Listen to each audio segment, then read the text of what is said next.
Alright, this is lesson 37 in Algebra 2. We're talking about chemical compounds. Chemistry courses use some problems that deal with rate relationships of chemical compounds. And most of them are straightforward ratio or percent problems. And it's only necessary to know two things about the chemistry to be able to work them. The first thing is that atoms always combine in the same combination when they unite to form a specific compound. The chemical formulas of the compound tell us that the number of each kind of atom and a molecule of the compound. For example, let's look at this H2O. We all know that. It means water. So it tells us there's two hydrogens and one oxygen atom. So the molecule water has two hydrogen and one oxygen. Look at this one. This means zinc nitrate is this molecule, and it's got 3 zinc atoms and 2 nitrogen. This little number tells us how many. This one is sodium hydroxide, and it says we have 1 sodium atom, 1 oxygen atom, and 1 hydrogen. If there's no subscript, it's an implied 1, just like if we have no exponent, it's an implied 1 on numbers or variables. Alrighty? So the second thing we need to know is that every kind of atom has a different weight. For instance, and we call that the gram atomic weight. So oxygen has a weight of 16 grams. Hydrogen has a weight of 1 gram. So what do we do with that? Well, when we combine to form a compound, so we found compound with H2O, so we said we have 2 hydrogen compounds and 1 oxygen. And we said the weight of hydrogen was 1 gram. Plus the weight of the oxygen, there's 1 oxygen, it weighs 16, gives us 2 plus 16. So the weight of the molecule water, the gram molecular weight is 18 grams of water. So you see what we did? There's 2 hydrogen, and hydrogen weighs atomic weight is 1 gram.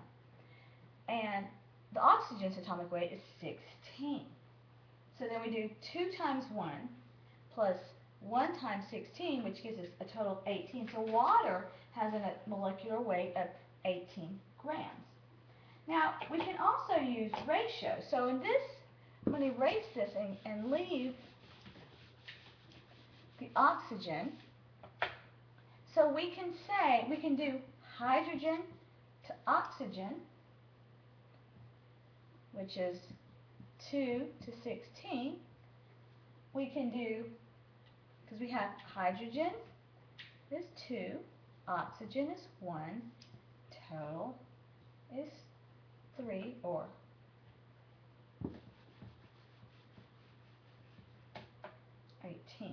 oops, excuse me.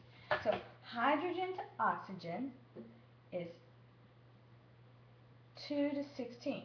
We're talking about its molecular weight. Remember, we said hydrogen equals 2 times 1, which is 2 grams, and oxygen is 1 times 16, which is 16 grams, and the total is 18 grams.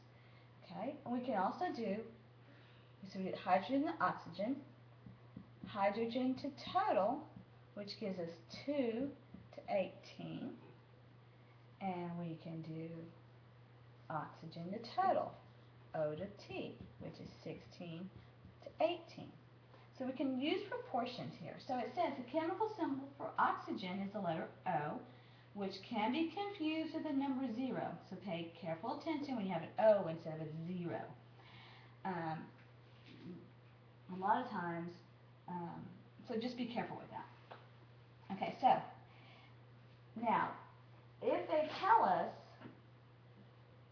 example 37.1, it says the chemical formula for H2O is H2O for water. If we have 3,600 grams, erase this, it said if we have 3,600 grams of water, what do you think that means? That means the total of water, right? Of hydrogen plus oxygen. What is the weight of the oxygen? So then when want to know what oxygen is. So water is 3,600, and we don't know what oxygen is.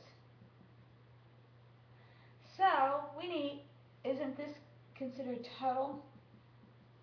Because that's what water is. It's hydrogen and oxygen together. So we need oxygen to total is our ratio that we're going to use. And we simply say, what do we know for oxygen? We don't know. We're going to say, oh, we have a total 3,600. So now we just use our cross multiplication. So we have 3,600 times 16 equals the letter O times 18. We divide both sides by 18,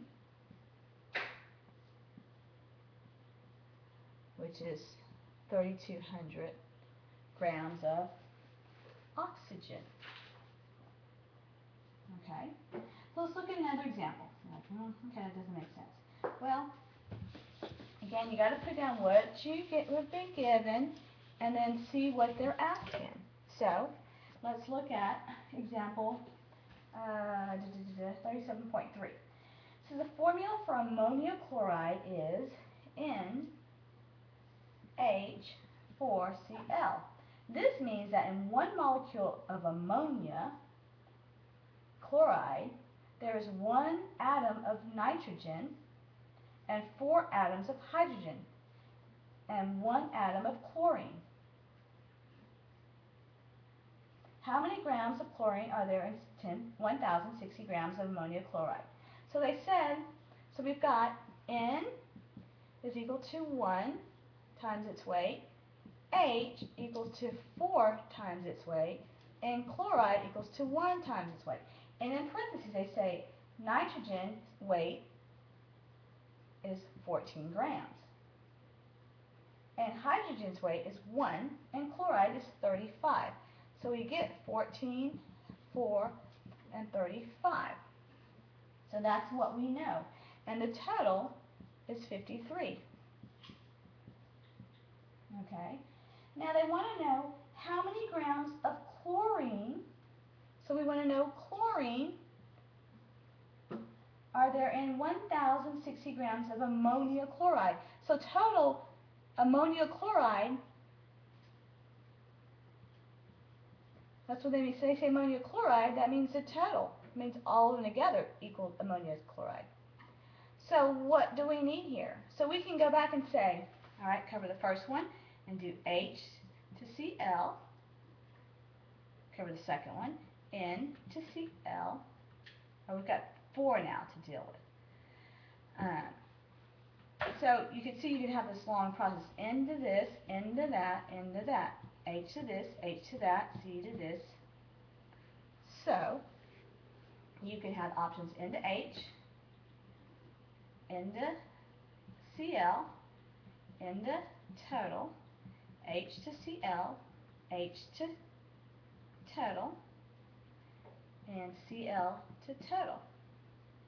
That's what you have there. Alright, so what are you looking for? Well, you're looking for, they gave you a total, and you're looking for chloride, so we need this one. Yes? So I'm going to do Cl to total, and what do I have? 35 to 53 equals X to 1060. Then I cross multiply and do 35 times 1060 equals 53x divided by 53. Again, I'm going to cheat, and I get Cl is equal to 700 grams. And you could have used Cl. I just use X because it's easier to use one variable. You could have called this Cl, but just so you know that when you write your answer, you say Cl equals 700 grams. Okay? So it's just using ratios and proportion. So you're going to put down, so you need to know when they're talking about weight, you need to know what gram atomic weight is and gram molecular weight. Gram atomic weight is what each one weighs, and gram molecular weight is the total of the compound. So if you have 1 nitrogen, its atomic weight is 14 grams. So you have 1, so you multiply it. Hydrogen, you have 4 atoms. So 4 times its atomic weight of 1 is 4. Chlorine, you had 1 chlorine atom. and its atomic weight is 35, so 1 times 35 is 35. So the total molecular weight of this particular one, which was, what do they call this? Ammonium chloride, is going to be 53 is the molecular weight of ammonium chloride. Okay? So let's move on to parallelograms. We've already kind of looked at parallelograms. We've kind of looked at polygons, but let's look at parallelograms. There's 4 unique things about a parallelogram. 1, the pairs of parallel sides are equal, so this is equal to that, and this is equal to that side. The angles opposite each other have equal measures, so this one equals this one, or they're congruent, and this one equals this one. The sum of any 2 adjacent angles is 180, so this plus this is 180, this plus this is 180, this angle plus this angle is 180, and this angle plus this angle is 180. And the diagonals, whether it be this way or this way, bisect the quadrilateral. When we say bisect, it cuts it in half. So it cuts the entire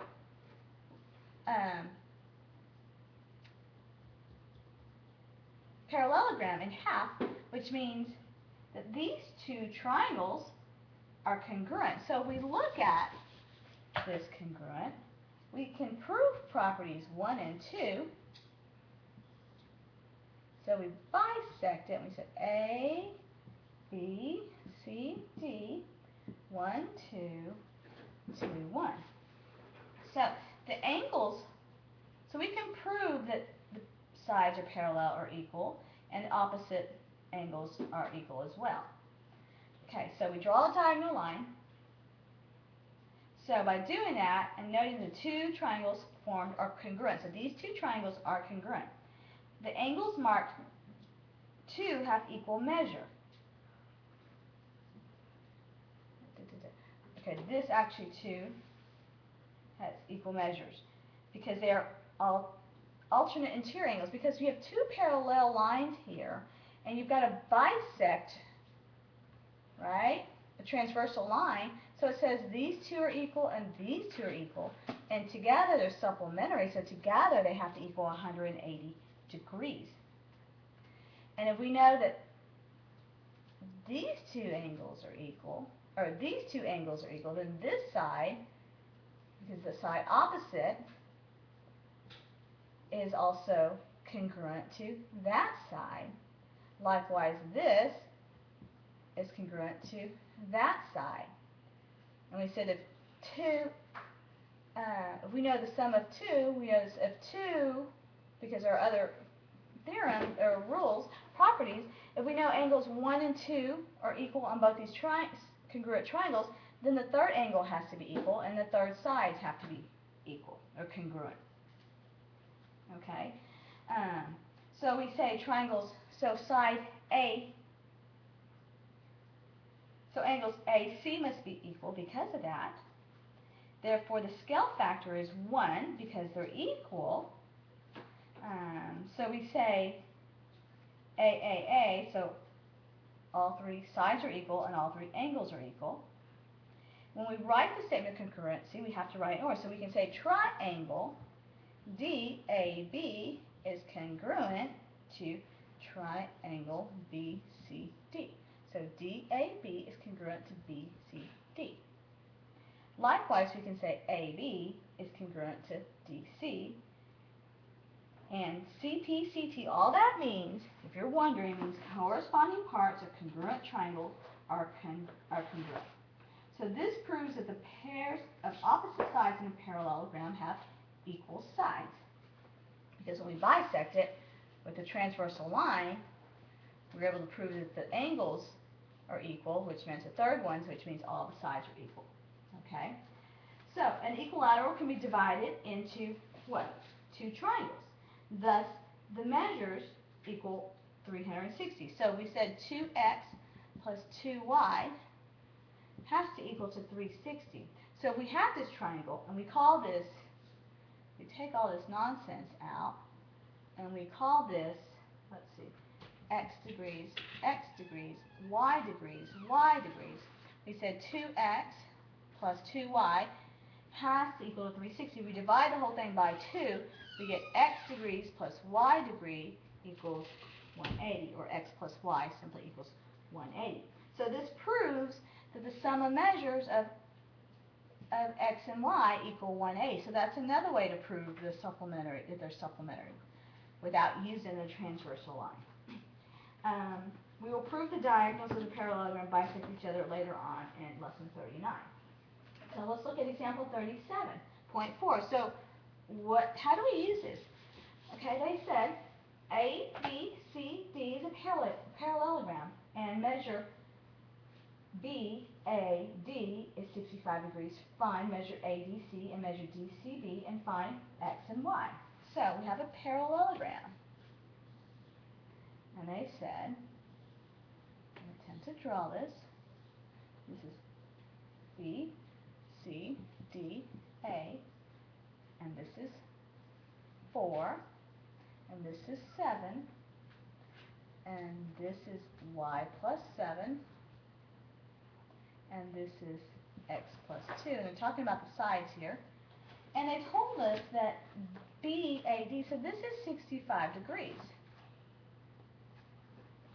Okay, to find measure B, they want us to find ADC, so they want us to find this measure. Well, if this is 65, we said that any two angles adjacent are supplementary, so 65 plus angle D has to equal to 180, therefore angle ADC has to equal to 115. Then they want us to find the measure of angle DCB. Well, it's opposite angles. We've already proved that. So that has to equal to 65 degrees. Yes? So now we said that this bisects the two, and so does this one. Right? So if this from here to here is 7, doesn't this have to be 7? So we can do x plus 2 equals 7. Now minus 2, so x is 5. They want us to find y. Remember, this is for this line. So we said if from here to here is 4, it bisects it. This has to be 4. So you have y plus 7 equals 4. Your book has negative 4, at least mine does, so it's a typo. Minus 7, y is negative 3. So now you've found them all. So it's as simple as that. It's just, let's do the next one, 37.5.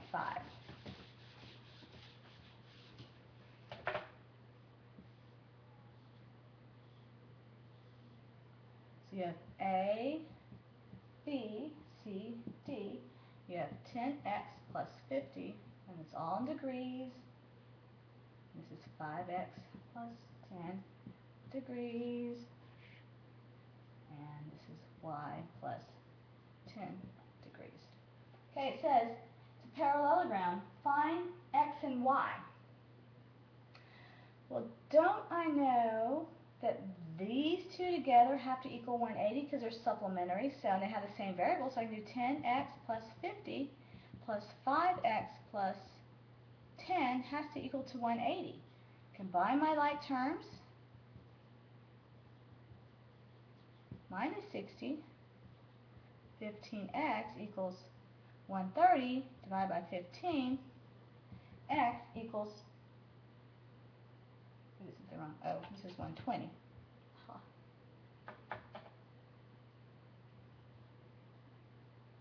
Let's see. 15x plus 60. Oh, okay.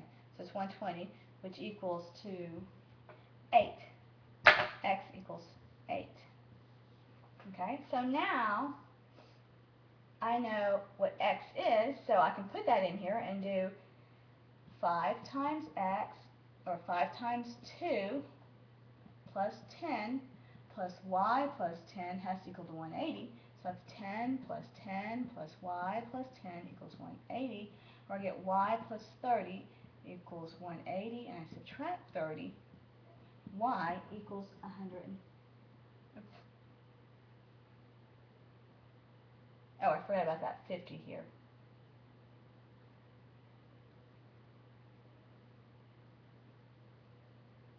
Oh, I have this wrong. Oh, excuse me. X is y. So we put x over here, which is 80 plus 50 has to equal to y plus 10. So 130 equals y plus 10 minus 10 minus 10, 120 equals y. And there's your answer. Simple as that. I could have done this plus this equals 180 and still solved it that way. I just did it really fast, so I wasn't paying attention. I probably did some bad math. But either way works. You should get the same answer. If you needed to find that one, you could. You would take this plus this would be the same as that. It's that simple because all four have to equal to 360. Okay? Do your practice problems.